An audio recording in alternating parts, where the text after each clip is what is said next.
Hello everyone, welcome to my channel. आज हम पढ़ने वाले हैं डेटा कम्युनिकेशंस एंड नेटवर्किंग का 5th एडिशन। ठीक है, इसके ऑथर है Behrouz A Forouzan. So let's start our chapter. सो यहाँ पर मैं बात करती हूँ सबसे पहले चैप्टर 28 की, जिसका नाम है मल्टीमीडिया। तो it is regarding application layer, है ना। मल्टीमीडिया जो हम पढ़ रहे हैं वो एप्लीकेशन लेयर के अंदर पढ़ रहे हैं। तो डिस्कस करते हैं सबसे पहला topic which is about the compression. ठीक है, तो कंप्रेhension जो है वो एक क्रूशियल रोल प्ले करता है इन मल्टीमीडिया कम्युनिकेशन में, जहां पर हम क्या करते हैं, लार्ज वॉल्यूम ऑफ डेटा को एक्सचेंज करते हैं। ठीक है, इन कंप्रेhension भी reduce the volume of data to be exchange. जिस डेटा को हमको एक्सचेंज करना है, ठीक है, उसको हम क्या करेंगे, बिग डेटा से रिड्यूस करके कंप्रेस करेंगे स्मॉल में। ठीक है, we can divided the comprehension into two broad categories which is lossless and lossy। ठीक है, दो टाइप की comprehension होते हैं, lossless and lossy। तो सबसे पहला comprehension है हमारा lossless comprehension। तो इसको डिटेल में देखते हैं। तो इसके अंदर क्या होता है, the integrity of the data is preserve. जो उसकी इंटीग्रिटी रहती है डेटा की, वो बरकरार रहती है। ठीक है, because the comprehension and decomprehension algorithm are exact inverse of each other. ठीक है, कंप्रेhension और डिकम्प्रेhension एक दूसरे के क्या है, एक ऑपोजिट है। ठीक है, जहां कंप्रेhension हम क्या करते हैं, एक जो ओरिजिनल डेटा है उसको कंप्रेस करके उसकी साइज रिड्यूस कर देते हैं। वही डिकम्प्रेhension जो होता है वो उसको वापस एक्चुअल फॉर्म में लाने का काम करता है। ठीक है, no part of data is lost in this process. Obviously lossless है, यहाँ पर हमको कोई लॉस नहीं होना चाहिए। जहां पर हम अफोर्ड नहीं कर पा रहे हैं लॉस डेटा, तो वहां हम लॉसलेस कंप्रेhension को यूज करेंगे। लाइक मान लो कि मैंने एक लेटर भेजा है या एक कुछ टेक्स्ट भेजा है पूरा। अब अगर मेरा हाफ ही लेटर पहुंचेगा तो ये मेरे लिए कितना प्रॉब्लम होगा। ठीक है, तो मैं वहां पे मेरे टेक्स्ट को लॉस नहीं होने देना चाहती। दैट इज वाई कि हम यहाँ पे लॉसलेस कंप्रेशन को यूज कर रहे हैं। ठीक है, एग्जांपल के लिए हम देख भी सकते हैं कि जैसे कि टेक्स्ट फाइल हुआ या एप्लीकेशन प्रोग्राम हुआ, जहां पर हम अफोर्ड ही नहीं कर सकते कि हमारा डेटा लॉस हो जाए। क्लियर है, we discuss the lossless comprehension method in this section like a run length coding, dictionary coding, Huffman coding and arithmetic coding। ठीक है, सो ये चार टाइप के एल्गोरिथम या मेथड हम कह सकते हैं पढ़ेंगे, not detailing in the discuss. बस हम है ना इसको इसकी डेफिनेशन समझेंगे कि what is the belongs to this. ठीक है, तो रन लेंथ एल्गोरिथम क्या कहती है, it is also known as run length encoding. ठीक है, it is simplest method removing redundancy, ये रिडंडेंसी को हटाती है। Can be use to compress data made of any combination of symbol, उस डेटा को ये रिड्यूस करेगी जो एनी कॉम्बिनेशन ऑफ सिंबल से बना होता है। ठीक है, the method replace any repeated sequence of run of the same symbols with two entities count and symbol. क्या बोल रहा है, देखो मैं इस लाइन को आपको सिंपली इससे समझाऊंगी। देखो 3A है, तो मैंने क्या लिख दिया 3 और फिर उसके बाद लिख दिया A। तो काउंट किया और उसको लिखा, तो काउंट लिखो, काउंट करो और उसको सिंबल को लिख दो। ठीक है, सेम 4B है तो 4B। ठीक है, 1C है तो 1C। ठीक है, इस टाइप से आप लिख सकते हो। ठीक है, सो यहाँ पर हमारा ये हो जाएगा रन लेंथ कोडिंग। नेक्स्ट आता है dictionary coding. There is a group of compression, यहाँ पर एक नहीं होता है, यहाँ पे ग्रुप ऑफ कंप्रेhension होता है। ठीक है, on a creation of dictionary array, हम यहाँ पे एक एरे क्रिएट कर सकते हैं। आप जानते हैं एरे क्या होता है, नंबर ऑफ एलिमेंट्स, मतलब ग्रुप्स कह सकते हैं हम इसमें। ठीक है, एक सेट होता है बहुत सारे एलिमेंट्स का। ठीक है, strings of text, the idea of encoded the common sequence of characters instead of encoding each character separately।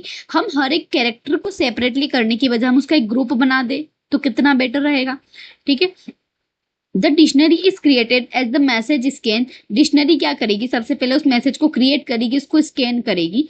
If the sequence of character entry in the dictionary is found, उसकी entry हमको उस dictionary में मिल जाती है, तो हम उस code को क्या करेंगे, इंडेक्सिंग कर देंगे। मान लो कि अगर मेरे पास कुछ है, मतलब मेरे पास जो डिक्शनरी है उसके अंदर अगर मेरा जो डेटा है, जैसे मान लो मैंने कोई टॉपिक लिखा और अगर वो एग्जिस्ट कर जाता है, तो मैं उस डिक्शनरी का इंडेक्सिंग नंबर उसमें अपलोड कर दूंगी। ठीक है, so that is about the, है ना, डिक्शनरी कोडिंग। ठीक है, इसको किसने दिया था, it is refers as a Lempel Ziv Welch. ठीक है, इसको हमको पता होना चाहिए कि इसको किसने डेवलप किया था। इंटरेस्टिंग पॉइंट इसमें क्या है कि ये एक ऐसी एनकोडिंग टेक्निक है जहां पर आप क्या करते हो, डायनामिकली क्रिएट कर सकते हो। ठीक है, और सेंडर और receiver during the encoding and decoding process, आप जानते हो कि सेंडर की साइड हम एनकोडिंग करेंगे और रिसीवर की साइड हम डिकोडिंग करेंगे। ठीक है, नेक्स्ट देखते हैं हम आगे। सो नेक्स्ट है हमारा हफमैन कोडिंग। आप जानते हैं ये डाउनवर्ड से अपवर्ड की ओर जाता है। ठीक है, इस टाइप से इसमें ट्री बनता है। When we encode a binary pattern, हमको जब बाइनरी पैटर्न को इनकोड करना है, we normally use a fix number of bit, इसके अंदर हम क्या करेंगे, fix number of bits use करेंगे हर एक सिंबल के लिए। To compress data we can consider the frequency of symbols and the probability of their occurrence in the message, ठीक है। हम उस फ्रीक्वेंसी, उस सिंबल्स को यूज करेंगे, उसकी एबिलिटी देखेंगे मैसेज की। Huffman coding assign the shorter code, आप जानते हैं कि हफमैन कोडिंग को स्टार्ट करते तो लेस नंबर से, जो दो छोटे नंबर्स होते हैं हम उनको कंबाइन करते हैं और फिर फर्दर उसको कैलकुलेट करते हैं, ठीक है। symbols that occur more frequently as a longer code, those that are occur less frequently. So this is about the Huffman coding. इसका एक डायग्राम भी है, मैं आपको इजीली समझा देती हूँ जो आप इजीली समझ जाओगे। लाइक हमारे पास ये 5 नोट्स हैं। सबसे पहले आपने बी और सी को लिया, ठीक है, 20। फिर आपको पता है कि 20 और ये स्मॉल है तो हम 20 और इसको ऐड कर देंगे, दैट इज कॉल्ड 40। अब 30 और 30 और 40, यहाँ पे 40 बहुत मोर हो जाएगा तो हम 30 और 30 को ऐड करेंगे विच इज कॉल्ड 60, ठीक है। अब आपके पास लास्ट बचा है 40 और 60, आप इन दोनों को ऐड करोगे तो आपके पास आएगा 100। और जैसे ही हमारा हफमैन ट्री कंप्लीट हो जाएगा तो हम लेफ्ट वाली एजेस को 0 असाइन कर देंगे और राइट वाली एजेस को 1 असाइन कर देंगे, that is the rule in the Huffman tree, ठीक है। So this is about the Huffman coding. Next बढ़ते हैं आगे। नेक्स्ट है हमारा लास्ट अर्थमेटिक कोडिंग, जो लॉसलेस कंप्रेंशन का लास्ट मेथड है। इच सिंबल्स और sequence of symbols is encoding separately. हम इसमें क्या करते हैं, हर एक सिंबल या हर एक सीक्वेंस को सेपरेटली इनकोड करेंगे। It is introduced by Rissanen and Langdon in 1981। Important point याद रखना, लॉसलेस कंप्रेंशन से क्वेश्चन आते हैं तो उसकी मेथड से भी क्वेश्चन पूछे जा सकते हैं, ठीक है। The entire message is mapped into the small interval. एक छोटे से इंटरवल में इसको कैद किया जा सकता है, लाइक 0 से 1 के बीच में, है ना। अब आप एक चीज जानते हैं कि 0 से 1 के बीच में तो इनफाइनाइट नंबर होते हैं, है ना। तो यहाँ पर हम क्या कर सकते हैं, हाफ ऑफ ओपन इंटरवल्स की बात करेंगे, ठीक है। Each of small intervals can be represented one possible message make using a finite set of small। अब जानते हैं कि देखो यहाँ से इनफाइनाइट नंबर हमको मिल सकता है, लेकिन हम उसको ऐसा बनाएंगे मैसेज को कि वो फाइनाइट नंबर को ही बिलोंग करे, ठीक है। So that is about the arithmetic coding, ठीक है।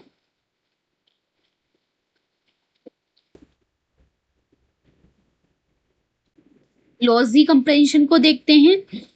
तो लॉसलेस कंप्रेंशन के अंदर हमने देखा कि उसमें एक लिमिट होती है कि हम कितना, मतलब हमको बिल्कुल भी लॉस नहीं होना चाहिए। We can sacrifice some accuracy to increase the compression rate, लेकिन हम कुछ एक्यूरेसी सेक्रीफाइस कर सकते हैं ऑल्दो, लेकिन हमको यहाँ पे हम ये अफोर्ड नहीं कर सकते कि हमारी कोई भी इंफॉर्मेशन लॉस हो जाए, ठीक है। We can afford in a compressing image, videos and audio, ठीक है। फॉर एग्जांपल के लिए human vision can not detect some small distortion that can be result the lossy comprehension, ठीक है। क्या बोल रहा है कि जैसे कि हम मान लो कि हमारे टेक्स्ट में हम कोई भी लॉस एक्सेप्ट नहीं कर सकते, लेकिन कोई भी इमेज हुई या ऑडियो वीडियो हुई तो उसमें आप कोई भी लॉस होता है तो यू कैन अफोर्ड इट, क्योंकि ह्यूमन की जो विजन होती है वो डिटेक्ट नहीं कर पाती उन डिस्टॉर्शंस को, ठीक है। सो इसीलिए हम कह सकते हैं कि हम लॉसी कंप्रेंशन की बात कर सकते हैं। तो इसमें हमारे पास 2 मेथड है, प्रिडिक्टिव कोडिंग और एक और फर्दर है विच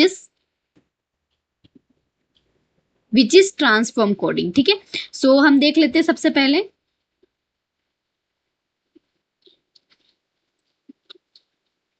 सबसे पहले बात करते हैं हम प्रिडिक्टिव कोडिंग की। Predictive coding is used when we digitalize an analog signal, ठीक है। हम क्या करते हैं, इसमें डिजिटलाइज करते हैं एनालॉग सिग्नल को, जिसमें हम पल्स कोड मॉड्यूलेशन को यूज करते हैं। Is a technique that convert the analog signal to digital signal, ठीक है, यूजिंग सैम्पलिंग। आप क्या करोगे, सबसे पहली स्टेप है हमारी पीसीएम की कि आप एनालॉग से डिजिटल में कन्वर्ट करोगे। सेकेंड, आप उसको सैम्पलिंग करोगे। सैम्पलिंग के बाद आप उसको क्वांटिसाइजिंग करोगे और उसके बाद लास्ट आप बाइनरी में कन्वर्ट कर दोगे। So that is the sequence, you know, हमने पढ़ा है चैप्टर सी में बहुत अच्छे से, ठीक है। सो आपको ये पता होना चाहिए। Compression can be achieved the quantizing step using predictive coding. Actually में हम करते क्या है, क्वांटिसाइजेशन, लेकिन किसके थ्रू करेंगे हम, प्रिडिक्टिव कोडिंग के थ्रू, ठीक है।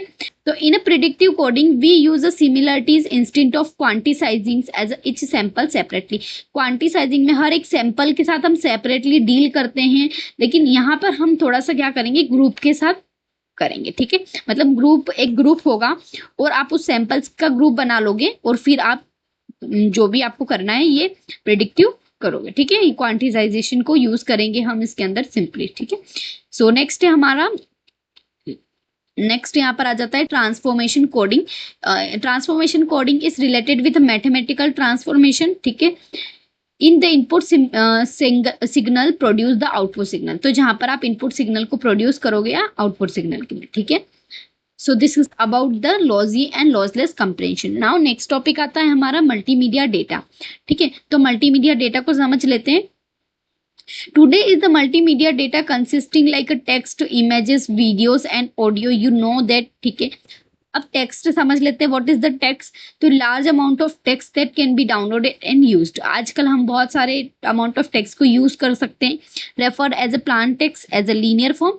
हाइपर टेक्स्ट जो होता है वो नॉन लीनियर फॉर्म में होता है, ठीक है। Textual data, the text stored in the internet use the character set. अब ये जो टेक्स्ट है मान लो, तो ये क्या है, एक प्रकार का कैरेक्टर सेट है, जैसे कि यूनिकोड हो गया, represent the symbol of underline language, ठीक है। We need to use the lossless compression because we can not afford the lose of any piece of information of decompression, ठीक है। मैंने आपको बताया कि अगर आपको चूज करना है कि लॉसलेस या लॉजी, तो ऑब्वियसली आप लॉसलेस को चूज करोगे। क्यों? क्योंकि आप चाहे इमेज हो चाहे वीडियो हो, कुछ भी हो, आप लॉसलेस नहीं अफोर्ड कर सकते, ठीक है। इमेजेस की बात करते हैं। इन multimedia parallels an image that represented the photographic A fakes image और a frame of moving picture, ठीक है। इमेजेस, अगर हम इमेजेस को देखते हैं तो इट इज क्या, ये क्या है, एक प्रकार का फोटोग्राफी है, ठीक है। हम एक फेक्स पेज बोल सकते हैं जो मल्टीपल स्मॉल पिक्सल से बना होता है, या हम एक फ्रेम कह सकते हैं। अब फ्रेमिंग हम किस में कह रहे हैं, फ्रेम हम इसमें वीडियो के अंदर। मल्टीपल वीडियो जो होती है वो कलेक्शन ऑफ फ्रेम्स होती है, यानी कि वो एक प्रकार की इमेजेस ही होती है, ठीक है। डिजिटल इमेज की बात करते हैं। To use an image it first must be digitalization in the case means to represent the image as a 2 dimensional. जहां पर हम क्या करेंगे, हमारी इमेज को 2D में कन्वर्ट कर देंगे। लाइक कोई भी मान लो कि अगर हमारे पास एक ब्रिक है तो आप, या फिर एक क्यूब है तो आप उसको एक 2D ट्रांसफॉर्मेशन में आप दिखाओगे, ठीक है।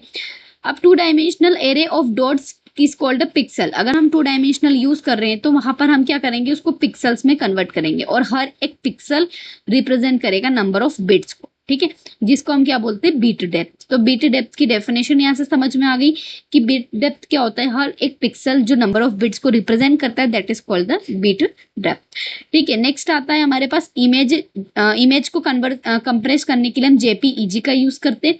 आगे हम वीडियो को कंप्रेस करने के लिए एमपीईजी का यूज करेंगे, ठीक है। तो यहाँ पर देख लेते हैं both lossless and lossy compression algorithm for images in this section. We have discuss the lossy compression method, क्योंकि एक प्रकार का लॉस हो रहा है यहाँ पे, ठीक है, क्योंकि इमेज में हम लॉस अफोर्ड कर सकते हैं।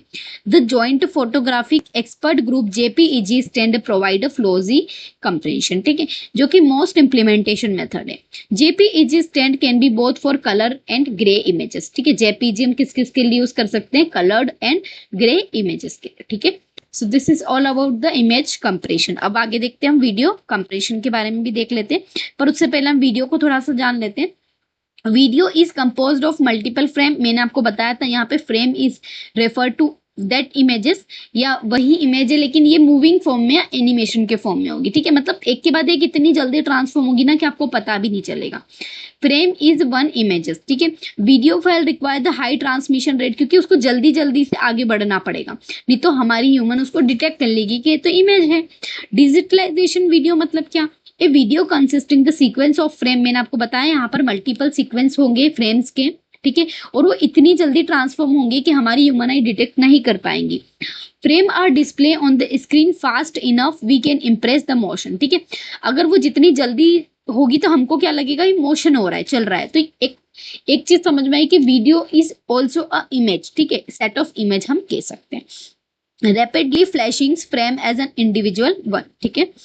वीडियो कंप्रेंशन मैंने आपको बताया था, जहां एमपीजी का यूज करेंगे, यानी मोशन पिक्चर एक्सपर्ट ग्रुप, ठीक है। It is a method of compressing video a motion picture is rapidly flow of set, ठीक है। Etch frame is an image. मैंने आपको बोल दिया है कि हर एक फ्रेम जो होती है वो एक इमेज ही होती है। Frame is special combination of pixel and a video is temporal combination of frames, ठीक है। मतलब अगर मैं फ्रेम्स की बात करूँ तो एक स्पेशल कॉम्बिनेशन ऑफ पिक्सल्स ही होती है और वीडियोस जो होती है वो फ्रेम्स का कॉम्बिनेशन होगी, ठीक है, जो एक के बाद एक बढ़ती जाती है। Compressing video then means of spatially compression is frames and temporary compression of set of frames, ठीक है। स्पेशली कंप्रेशन का मतलब क्या होगा कि हर एक फ्रेम्स या टेम्पररी कंप्रेशन हम करते हैं, ठीक है। अब स्पेशली कंप्रेशन और टेम्पररी कंप्रेशन में डिफरेंस भी देख लेते हैं। Etch frame is done with JPEG just because, क्योंकि हम यहाँ पे इमेजेस की बात कर रहे हैं, ठीक है। और यहाँ पर हम क्या करेंगे, रिडंडेंट फ्रेम्स आर रिमूव्ड, यानी कि जो जरूरत नहीं है उन फ्रेम्स को हटा देंगे। Like we watch the television we receive 50 frames in a per second. आप पलक झपकोगे और आपके सामने 50 फ्रेम्स आपको दिखाई देंगे, यानी 50 फ्रेम्स 50 इमेज आप एक साथ देख रहे हो, तभी तो आपको, और वो इतनी जल्दी सेकंड में चेंज होता है कि आपको पता भी नहीं चलता है कि कोई इमेज भी चेंज हो रही है, तो इसीलिए वो एक मूविंग इमेज में कन्वर्ट हो जाती है। In temporal compression data, MPG method first divided into set of frames which is 3 category I frame, P frame and B frame, ठीक है। It is a PYQ, ये ध्यान रखना, it is important, ये PYQ based क्वेश्चन है। यहाँ से question बना था कि वो कौन कौन से फ्रेम्स में कन्वर्ट करता है। तो यहाँ पे 3 कैटेगरीज है, I फ्रेम, P फ्रेम और B फ्रेम, ठीक है। I फ्रेम मतलब intra code frame, P frame मतलब प्रेडिकेट फ्रेम और बी फ्रेम मतलब बाई डायरेक्शनल फ्रेम। इंपॉर्टेंट है, इसीलिए मैं इसको स्किप नहीं कर रही हूँ, ठीक है। बस हमको डिटेल में नहीं देखना, लेकिन इन तीनों के हमको नेम याद होने चाहिए। नाउ नेक्स्ट बात करते हैं ऑडियो की। ऑडियो साउंड सिग्नल जो है are analog signal that need to medium of travel. आप जानते हैं साउंड को ट्रेवल करने के लिए मीडियम चाहिए, साउंड जो है वो वैक्यूम में ट्रेवल नहीं कर सकता, ठीक है। The speed of sound in the air is about 330 ms। The audible frequency range of normal human hearing is from, कितनी होती है ह्यूमन की audible, 20 hertz to 20 kilohertz, ठीक है। With maximum audibility is 3300 hertz, ठीक है। So it is about the audio. अब देख लेते हैं डिजिटाइजिंग ऑडियो कैसे करते हैं। To provide the compression audio analog signal are digitalise using analog to digital convert, है ना। आप क्या कर सकते हो, एनालॉग से डिजिटल कन्वर्जन कर सकते हो। Analogue to digital conversion consisting of 2 process, first is sampling and second is quantizing, which is discussed about chapter 3 में हमने ऑलरेडी इसको डिस्कस कर लिया है, सो हम अगेन इसको नहीं पढ़ेंगे, ठीक है। ऑडियो कंप्रेशन जो होता है वो लॉसी और लॉसलेस दोनों हो सकता है, मैंने आपको बताया है, क्योंकि वीडियो, इमेज और ऑडियो ये तीनों ही हमारे लिए दोनों हो सकते हैं, ठीक है। Lossless audio compression allow one preserves of extract copy of audio files. आप क्या करोगे, इसकी एक कॉपी बना लोगे ताकि अगर आपको कोई लॉस होता भी है तो आप उसको उसकी भरपाई कर पाओ, ठीक है। So this is about this lossless. Now next topic है हमारा मल्टीमीडिया इन द इंटरनेट। तो मल्टीमीडिया की बात करते हैं। We can divided the audio and video services in 3 broad categories, ठीक है। फर्स्ट आता है स्ट्रीमिंग स्टोर्ड, सेकंड आता है स्ट्रीमिंग लाइव और थर्ड आता है इंटरेक्टिव। यहाँ पर हम स्टोर की बात करेंगे, यहाँ पे हम लाइव की बात करेंगे और यहाँ पे हम इंटरेक्टिव की बात करेंगे। तो समझते हैं इसको। सबसे पहला है स्ट्रीमिंग स्टोर ऑडियो वीडियो, ठीक है। फर्स्ट कैटेगरी है हमारी जहां पर हम फाइल को कंप्रेस करते हैं, स्टोर ऑन द सर्वर। आप फाइल को कंप्रेस करोगे और आप सर्वर पे स्टोर करोगी, ठीक है। एक client download the file through the internet. आप कोई भी फाइल इंटरनेट से डाउनलोड कर रहे हो, लाइक हमने पीपीटी स्टोर कर दी हमारे इंटरनेट में या विकिपीडिया में, तो वहां से आप कोई भी टेक्स्ट डाउनलोड कर सकते हो। This is something referred on the demand of the audio video. आप क्या करोगे, जब डिमांड करोगे तभी आपको मिलेगी, आप डाउनलोड करोगे तब आप उसको देख पाओगे। एग्जाम्पल देख लेते। Stored audio files are song, like songs होते हैं, सिम्पोसिनीज होते हैं, बुक्स ऑन टेप्स होते हैं, फेमस लेक्चर्स होते हैं। आप जानते हैं कि सॉन्ग्स हम कैसे डाउनलोड करते हैं, वो ऑलरेडी अपलोडेड होते हैं, हम उनको जैसे ही डाउनलोड करेंगे we can be stored it, ठीक है। So this is the our first approach, ठीक है। हम सेकेंड देख लेते हैं। सेकेंड है स्ट्रीमिंग लाइव ऑडियो वीडियो, ठीक है। In the second category streaming live user can listen and broadcast audio video through internet. हम लाइव मतलब क्या, आप लाइव उसको सुन भी पा रहे हो, आप लाइव उससे डील कर पा रहे हो, यानी रियल टाइम की बात हो रही, ठीक है।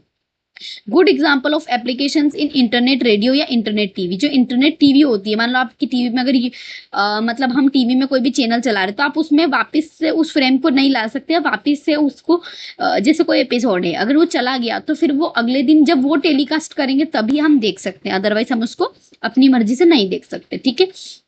There are several similarities between the streaming stored and streaming live। ठीक है, दोनों ही सेंसिटिव टू डिले होती है, ठीक है। नाइदर कैन एक्सेप्ट रीट्रांसमिशन, हमारे पास यहाँ पे रीट्रांसमिशन का कोई रोल नहीं होता है, ठीक है। लाइव अगर मैं चला रही हूँ और अगर वहां पे कुछ लॉस हो गया डेटा तो it can be lost already, है ना, हम उसको कुछ नहीं कर सकते, ठीक है। In a first application communication is unicast on demand, and second में जो कम्युनिकेशन होगा वो मल्टीकास्ट और लाइव होगा। लाइव स्ट्रीमिंग जो होती है वो बेटर सूटेड होती है मल्टीकास्ट सर्विसेज के लिए, जहां पर हम यूडीपी का यूज करते हैं। मैंने आपको बताया कि यूडीपी का हम यूज क्यों करते हैं, क्योंकि हमें स्पीड चाहिए, हम रियल टाइम की बात करते हैं। और आरटीपी, ठीक है, आरटीपी को हम थोड़ा सा डिस्कस करेंगे लास्ट में, it is not important as much but still हम इसका फुल फॉर्म देख लेंगे क्योंकि इंपॉर्टेंट है, ठीक है। प्रेजेंटली हम लाइव स्ट्रीमिंग के लिए क्या यूज करते हैं, टीसीपी, क्योंकि आप जानते हैं टीसीपी जो है बहुत ही ज्यादा रिलायबल है, multiple unicasting instant of multiple casting, ठीक है। There is still much progress to be made in this area, ठीक है। So this is about this. Next आगे देखते हैं हम, नेक्स्ट है हमारा real time interactive audio video.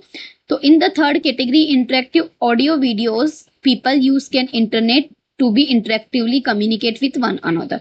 The internet phone और वॉइस ओवर, जैसे कि मान लो कि मैंने अगर किसी को कॉल किया और अगर सामने वाले ने कॉल रिसीव नहीं किया तो मैं उससे इंटरेक्ट नहीं कर पाऊंगी। सो यहाँ पर वही बात हो रही कि रियल टाइम पे और वॉइस ओवर आईपी को आप यूज करते हो, जैसे कि मान लो कि हम दोनों इंटरेक्ट कर पा रहे हैं जब दोनों ही उस कॉल को एक्सेप्ट कर रहे हैं, ठीक है।